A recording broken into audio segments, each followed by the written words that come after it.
Hello, everybody. I'm Hal, And I'm Melanie. and we want to welcome you to another episode of Making Biblical Family Life Practical.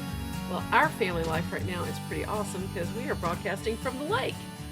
This is where we make our retreat during the summer months to recover from convention season. And we actually had a convention season this year. Yes, and that was awesome. That was awesome. It was so cool to see people's faces. I know. To speak not to this green light, but to see people's faces, to see them interact. And I was amazed how many podcast listeners we met. Yeah, there's been a lot, and that's been good. And so anyway, this is where we normally go to recover from the conference season and to spend some time on our next writing project. Supposedly, we haven't done a great job of that so far. Well, but summer is young. We've been recovering. Yeah, we've tried to make the most of that. Doing lots of swimming and kayaking and eating good food and spending time with the kids and playing games. It's really one of my favorite places on earth. Well, one of the things that has happened in the past year has been a real growth of interest and actual practice of homeschooling. I mean, it's one of those things that I don't have the numbers because our state's statistics get updated in July every year, so I don't know what the actual growth is. But the last count that they have for 2020 in our state is like 8% of the public schools. Well, 8% of the school-age kids are being homeschooled. That's a tremendous ratio, and I think a lot of it has been as the public schools have basically been forced into going into remote instruction, and families have been forced to be together. I think there's been a lot of discovery that, hey, you know what, our kids are happier. Well, I just read something at census.gov that said by fall, 11.1% of households with school-age children reported homeschooling, and that was pretty much a doubling of numbers of homeschoolers. Wow, 11%, and that's from the Census Bureau. Yeah, this is not a homeschool proponent organization. Not an advocacy group by any means. But they say that homeschooling doubled during the pandemic, and I think what I heard from people, Hal, is that some people saw what their kids were learning and realized that they really could do it. Other people, when they got their kids home, realized that their kids were just happier and healthier at home. Well, I've heard from more than one family that they discovered after their kids have been home for some months that their kids felt safe enough to admit that, hey, I've been bullied at school. I've been mistreated by classmates or sometimes even teachers. And yes. So, I mean, that's a real thing in a lot of families. And so there's a bunch of things that just the enforced togetherness during the pandemic really brought the reality of homeschooling and the potential of homeschooling to the fore for families that hadn't really made that decision yet. And so I thought it might be helpful, if maybe you are one of those families who never really pictured yourself homeschooling until now. Suddenly you're thinking, well, maybe I should be taking this seriously. Well, I thought it might be helpful to talk a little bit about the process that we went through and how we came to decide to be homeschoolers. And then maybe in the second segment, we can talk a little bit about some of the things we've learned, which may be a surprise to people who haven't done it before. And it might be an encouragement to them as well. Sure. So we decided to homeschool our kids back a very long time ago before we even had kids. Yeah. It was right at 30 years ago. A little bit more than 30 years ago we decided to homeschool. That's hard to believe. And the things that, well, initially I remember seeing it was a cover story in maybe Time magazine or Newsweek about homeschooling, and I was just flabbergasted because I had been bored to tears in school. I really hated it. I had been in an experimental school. Right. In first and second grade that let us go through the curriculum as quickly as we wanted to. I got several years ahead, and then we moved to a country school, and I spent the next few years listening to teachers teach things I already knew.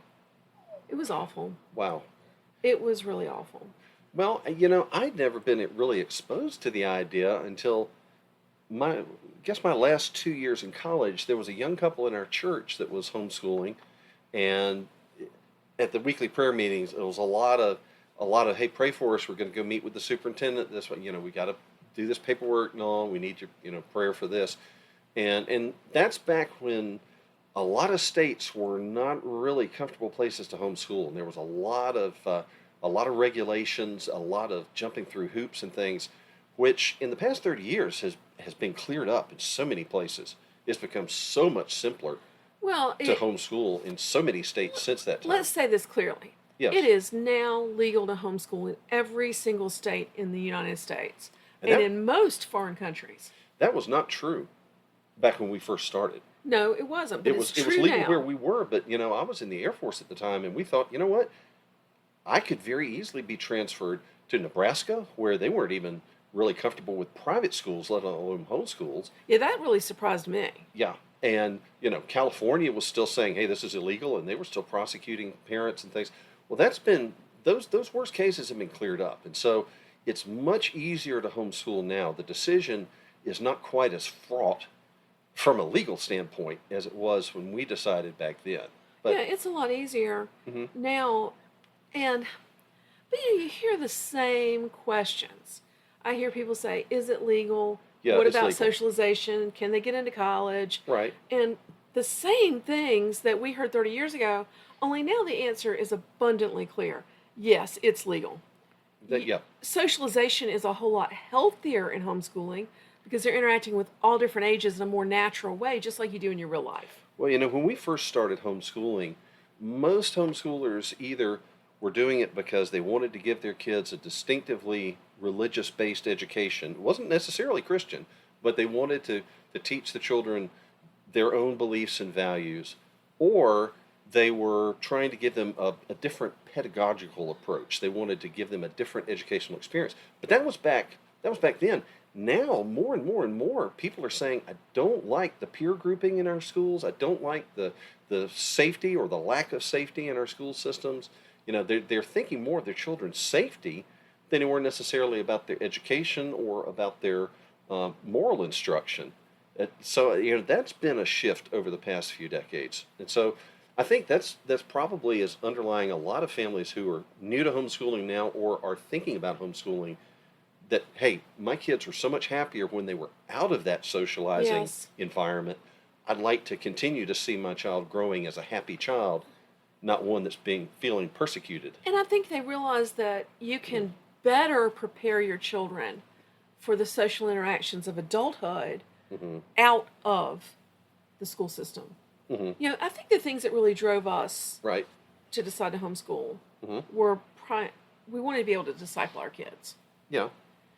We wanted to be able to teach them enlightened by Christianity. Okay. Yes. We wanted to be able to give them a great education, which I really felt like we could give them a better education at home than they could get in the schools. Hmm. And I think the freedom to travel, to take our kids with us, to have them Hmm. with us when we were home, just the freedom of homeschooling. I don't think that really impacted my thinking so much at the beginning. Now, after we've been doing it a couple of years, it became very obvious. We were no longer locked into the school schedule. So if we wanted to do a field trip on a Tuesday morning, we did a field trip. If we wanted to take a vacation in the middle of the term, semester, or whatever, we just did it. Yeah. If we wanted to have instruction in the evening rather than in the morning, we just did it. The freedom was really freeing. Well, and that freedom kind of stands in for another issue Mhm. that of time. Right. It redeems the time. It gives you time that you need to build relationship with your kids, the kind of relationship that means they listen when Mhm. you disciple them. Right. It just that time is something that you just can't get back. It's Yeah. Well, one of the socialization things that I think when people ask that question, they're having a hard time imagining how does a child have any friends if they don't have a school context.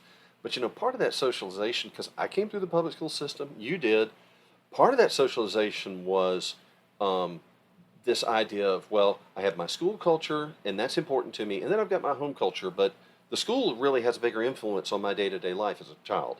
Yeah. And that that was a part of socialization that that could be something. The tension between the home and the school could be a real issue. In some families, it was a terrible issue. Now, ours maybe not quite as much as some we knew, but that sense of, well, I know how my teacher said to do it, and I'm not going to pay attention to mom and dad because they don't know. And I think that bringing the kids back into the home environment where the whole family is learning together, I think there's more of a family unity that's being fostered there, and not a family compartmentalization, Yeah. if you will. So, Hal, while we've been talking, I've been glancing at these statistics from the census, Mm-hmm. and I am stunned. How so? Did you know that by our, the first couple of weeks of October Uh-huh. of 2020, so Right. this past fall, Mm-hmm. some states had 20% of all school age kids were being homeschooled? Well, now I have heard that in some states. Some states Well, like. Oklahoma Mm-hmm. said 20%. And many states had double-digit increases in homeschoolers. Yeah. It's really, I did not realize it had been that much of a sea change. I knew there were a lot more homeschoolers, Right. but I didn't realize it had been that big Mm-hmm. a change. Yeah. Well, it has been, and I think there were, Like homeschooling went up by 13% in Georgia. uh-huh. It went up by 10% in Massachusetts. Up by 10%. Right. And Wow. and that's one of those things that when we first started out homeschooling, um, Oh, let me explain it. Yes. I don't mean 10% more homeschoolers. I mean 10% 10% of, more of the school age population was homeschooled at the end than at the beginning. wow, So the first time they looked that's at this remarkable. was the last week of April and first week of May in 2020. Yeah. And then they looked again by fall of 2020. Yeah. And by then, in many, many, many states, over 10% of the population was homeschooled, in some up 20. Wow. In Alaska, 27%. Well, when we first started homeschooling, there was not a great likelihood that you knew a homeschooler, or you might know one homeschooler. And then after we've been doing it a while, it got to be common enough in the places where we were living where people say, "Yeah, there's a couple in my church that are homeschooling," and that it started to be something that people started to see. Yeah, that's something people are doing, and I can kind of watch how their kids are developing.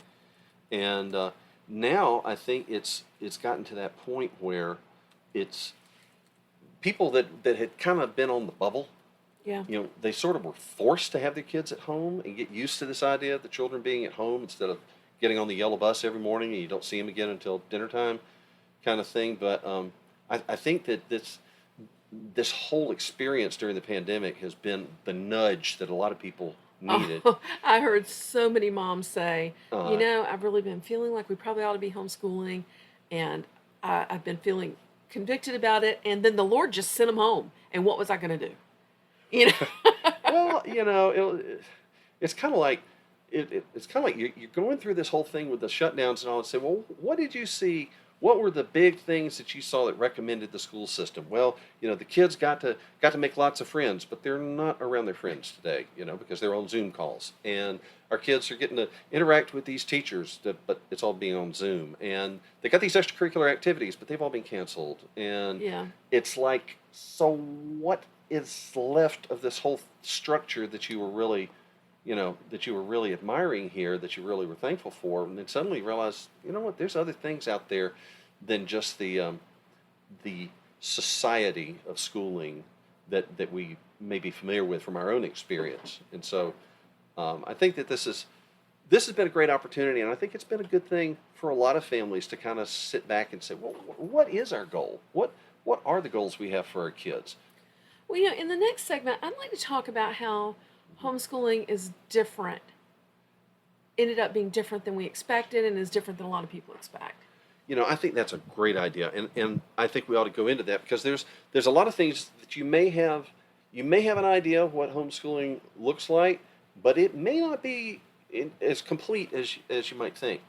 But look, before we sign off, I do want to mention, if you've got a question, you got a comment, a subject you'd like us to open up, I want to encourage you to go to our listener response line. You can call 919-295-0321, and I'll repeat that in a minute. That's our listener response line. Just leave a message there, and we can look at this, and if it's something we can work into our schedule, we would love to hear from you and to address the questions that you're dealing with. So once again, that's 919-295-0321. Okay, that's our listener response line. And so you can find us online at raisingrealmen.com. That's right. And our subscription box at craftsmancrate.com. And you can find the archives for this podcast at halandmelanie.com/radio. That's right. And if you'd like to subscribe, you can find us on iHeartRadio or Spotify or Apple Podcasts or anywhere that fine podcasts are found. That's where we are. So, look, we appreciate you joining us, and we hope that you'll tune in for the next segment when we're talking about, maybe the unexpected benefits of homeschooling, some things that you might not know to watch out for and to hope for. So, and I'll give you a freebie during that segment. That's awesome. Okay, so until next time then, I'm Hal. And I'm Melanie. And thanks for listening. Bye, y'all. You've been listening to Making Biblical Family Life Practical with Hal and Melanie Young. If you found this program interesting, challenging, and encouraging, why not join us on the web at halandmelanie.com. That's HALANDMELANIE.com. Or follow us on social media. You can find us on Facebook at Facebook/Hal and Melanie or Facebook.com/RaisingRealMen. This program is a production of the Ultimate Homeschool Radio Network. Join us next week when we'll be back to talk about making biblical family life practical. Until then, thank you and God bless you for listening.